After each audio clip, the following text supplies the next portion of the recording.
వికారాబాద్ జిల్లా కలెక్టర్ అధికారులపై దాడి కేసులో అరెస్టైన మాజీ ఎమ్మెల్యే పట్నం నరేందర్ రెడ్డిని బీఆర్ఎస్ నేత మాజీ మంత్రి హరీష్ రావు కలిశారు. చెర్లపల్లి జైలుకు వెళ్లి ఆయనతో ములాఖత్ అయ్యారు. అనంతరం హరీష్ రావు మీడియాతో మాట్లాడారు. రాష్ట్రంలో ఎక్కడ ఏం జరిగినా బీఆర్ఎస్ కుట్రే అని ప్రచారం చేస్తున్నారని హరీష్ రావు మండిపడ్డారు. లగచర్ల రైతులు భూములు ఇవ్వబోమని పోరాటం చేశారు. ప్రతిపక్ష నాయకుడిగా నరేందర్ రెడ్డి రైతులకు మద్దతు ఇచ్చారన్నారు. నరేందర్ రెడ్డిని కుట్రపూరితంగా అరెస్టు చేశారు అన్నారు. ప్రతిపక్ష నాయకులుగా తాము రైతుల వైపు ఉండాలా, సీఎం రేవంత్ రెడ్డికి భజన చేయాలా అని మండిపడ్డారు. ముఖ్యమంత్రిని చేసిన కొడంగల్ ప్రజలకు రేవంత్ రెడ్డి చేసే సేవ ఇదేనా అని ప్రశ్నించారు హరీష్ రావు. నీ కోట్లేసిన పాపానికి ఆ లఘుచర్ల గ్రామ ప్రజల మీద కర్కశంగా ఇవాళ నువ్వు వ్యవహరిస్తా ఉన్నావు. కట్టు బట్టలతో పిల్ల పాపలతో ఊరు విడిచి పారిపోయేటట్టు చేసావు. అంటే నీకు ఓట్లేసి గెలిపిస్తే నువ్వు వాళ్ళకి ఇచ్చిన బహుమానం ఇది. వాళ్ళ భూములు గుంజుకోవడమే, కుట్రపూరితంగా చేయడమే నువ్వు ప్రజలకు చేసే సేవనా అని చెప్పి మేము అడుగుతా ఉన్నాం. పట్నం నరేందర్ రెడ్డి గారు ఒక ప్రతిపక్ష పార్టీగా, ప్రతిపక్ష నాయకుడిగా ఆ రైతులకు అండగా నిలిచే ప్రయత్నం చేసినాడు. రైతులకు ధైర్యాన్ని ఇచ్చే ప్రయత్నం చేసినాడు. ఆయనకు ఏ సంబంధం లేదు. కాంగ్రెస్ పార్టీ నాయకులు మాట్లాడుతుండ్రు. ఇవాళ మీరు ప్రతిపక్షాల మీద అక్రమ కేసులు పెట్టచ్చు, కానీ ప్రజా తిరుగుబాటు నుంచి తప్పించుకోలేరు. ఇవాళ నేను అడుగుతా ఉన్నా, ఎవరు జరిగినా బీఆర్ఎస్ కుట్ర అంటాడు. మొన్నటిదాకా నిరుద్యోగ యువత అశోక్ నగర్ లో ఎస్సీ ఎస్టీ బీసీలకు అన్యాయం జరుగుతా ఉంది, జీవో 29 రద్దు చేయండి అని చెప్పి అశోక్ నగర్ లో నిరుద్యోగ యువత రోడ్ల మీదకి వస్తే అది దాని వెనుక బీఆర్ఎస్ పార్టీ ఉందని రేవంత్ రెడ్డి గారు మాట్లాడుతూ ఉంటారు. రైతులు మా పత్తికి వరికి మద్దతు ధర రావడం లేదు, రైతు భరోసా రాలేదు, రైతులకు రుణమాఫీ కాలేదని రైతులు రోడ్ల మీదకి వస్తే బీఆర్ఎస్ పార్టీ రైతుల చేత ధర్నా చేయిస్తుందని ముఖ్యమంత్రి గారు మాట్లాడుతూ ఉంటారు. మా స్పెషల్ పోలీసులు, మాకు ఏక్ పోలీసింగ్ పద్ధతి కావాలి, మా సరెండర్ లీవులు మాకుండాలి, మమ్మల్ని ఇబ్బంది పెడుతున్నారని పోలీసులు రోడ్ల మీదకి వచ్చి ధర్నాలు చేస్తే దాని వెనుక బీఆర్ఎస్ పార్టీ కుట్ర ఉందని రేవంత్ రెడ్డి గారు మాట్లాడుతుంటారు. గురుకుల విద్యార్థులు ఈ పురుగులన్నం మేము తినలేకపోతా ఉన్నాం, మాకు నీళ్ల చారుతో మేము తినలేకపోతున్నాం అని గురుకుల విద్యార్థులందరూ రోడ్ల మీదకి వచ్చి ధర్నాలు చేస్తుంటే ఇది బీఆర్ఎస్ వాళ్ళే చేయిస్తుండ్రని ముఖ్యమంత్రి గారు మాట్లాడతారు. చివరికి ఆయన స్వంత నియోజకవర్గంలో మా గిరిజన సోదర సోదరీమణులు మా భూములు మాకు కావాలి, ఫార్మాసిటీకి మేము భూములు ఇవ్వము అని చెప్పి నీ నియోజకవర్గ గిరిజనులు రోడ్ల మీదకి వచ్చి పోరాడితే దీని వెనుక బీఆర్ఎస్ పార్టీ కుట్ర ఉందని రేవంత్ రెడ్డి గారు మాట్లాడుతుంటారు. అంటే ప్రతిపక్షం, ప్రజలు మాకు ఇచ్చిన బాధ్యత ఏంది?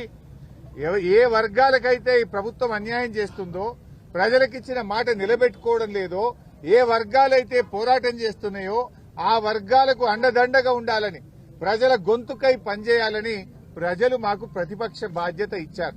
ప్రతిపక్షంగా విద్యార్థులు రోడ్ల మీదకి వస్తే వారికి సంఘీభావం ప్రకటించడం మా బాధ్యత. ప్రతిపక్షంగా రైతులకు మద్దతు ధర రాకపోతే పోరాడడం మా బాధ్యత. ప్రతిపక్షంగా నిరుద్యోగ యువకులకు అన్యాయం జరిగితే పోరాడడం మా బాధ్యత. మరి నువ్వు ఎస్సీ ఎస్టీలకు అన్యాయం చేసి వాళ్ళ భూములు గుంజుకుంటే వాళ్ళు రోడ్ల మీదకి వస్తే నైతిక మద్దతు ఇవ్వడం మా బాధ్యత. పోలీసులు రోడ్ల మీదకి వస్తే పోలీసుల హక్కులు కాపాడడం కోసం కూడా వారి పక్షాన నిలబడడం ప్రతిపక్షంగా మా బాధ్యత. లేకపోతే ఏం చేయాలి? నువ్వు చేసే తప్పులకు, నువ్వు చేసేటువంటి నేరాలకు, నువ్వు చేసేటువంటి అక్రమాలకు మేము చిరుతలు వాయిస్తూ నీకు చెక్క భజన చేయాలనా? చిరుతలు వాయిస్తూ నువ్వు చేసే తప్పులకు మేము భజన చేయాలనా? నీ తప్పులను ఎత్తి చూపడమే మా బాధ్యత. నువ్వు చేసే అన్యాయాలను, అక్రమాలను ఎదిరించడమే మా బాధ్యత. పీడిత ప్రజలకు, పీడిత వర్గాలకు అండదండగా నిలబడడమే ప్రతిపక్షంగా మా బాధ్యత. నువ్వు అనుకుంటున్నావేమో బీఆర్ఎస్ నాయకుల మీద కేసు పెట్టాని, మమ్మల్ని అక్రమంగా ఇరికించాలనుకుంటున్నావు. పెడితే పెట్టు. మాకు ఉద్యమాలు కొత్త కాదు, అరెస్టులు కొత్త కాదు, జైళ్లు కొత్త కాదు. తెలంగాణ ఉద్యమంలో అనేక కేసులు ఎదుర్కొన్న వాళ్ళం, తెలంగాణ ఉద్యమంలో జైళ్లకు పోయొచ్చిన వాళ్ళం. కానీ మా బాధల్లా నీకేదన్నా బీఆర్ఎస్ మీద కోపం ఉంటే నన్నో, కేటీఆర్నో, మా లక్ష్మారెడ్డినో, మా పల్లా రాజేశ్వరరెడ్డిని జైల్లో వేయండి, మేము పోతాం. కానీ అమాయకులైన గిరిజన రైతులను ఎందుకు జైల్లో వేసినామని మేము అడుగుతా ఉన్నాం.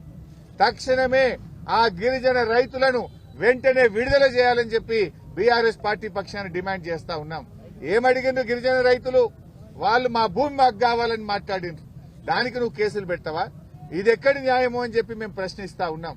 ఈ అన్యాయాలను ఎట్టి పరిస్థితుల్లో నువ్వు ఎన్ని అక్రమ కేసులు పెట్టినా, మమ్మల్ని ఎన్ని రకాలుగా వేధించినా బీఆర్ఎస్ పార్టీ నిన్ను ప్రశ్నిస్తూనే ఉంటది, నీ వెంట పడుతూనే ఉంటది, పేదల పక్షాన పోరాటం చేస్తూనే ఉంటదని చెప్పి కూడా హెచ్చరిస్తా ఉన్నాం.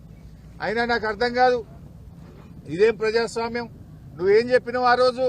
6 గ్యారంటీలతో పాటు 7వ గ్యారంటీ ప్రశ్నించే హక్కు ఇస్తున్నాం, ప్రజాస్వామ్యం ఇస్తున్నాను. ఎక్కడ ప్రజాస్వామ్యం ఉంది?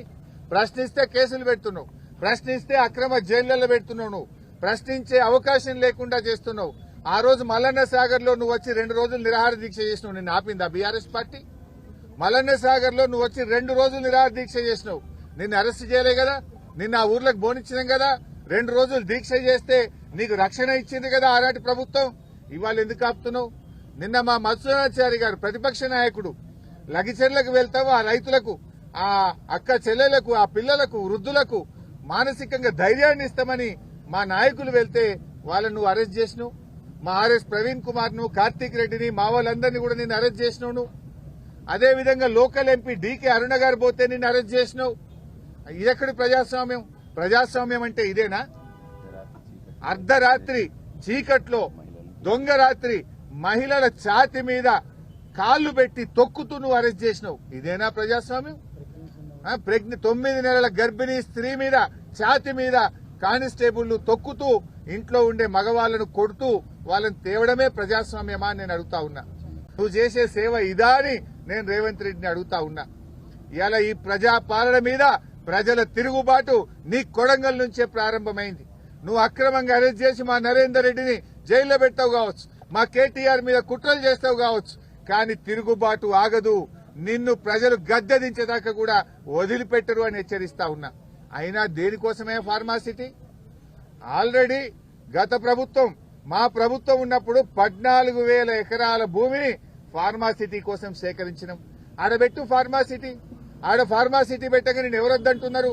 14,000 ఎకరాల భూమి ఉంది కదా అంటే అక్కడనేమో ఈయన 4th సిటీ కడతారట, రియల్ ఎస్టేట్ వ్యాపారం చేస్తారట, తన అనుయాయులకు, తన కంపెనీలకు భూములు కేటాయించి భూములు కొల్లగొట్టాలని కుట్ర చేస్తా ఉన్నాడు.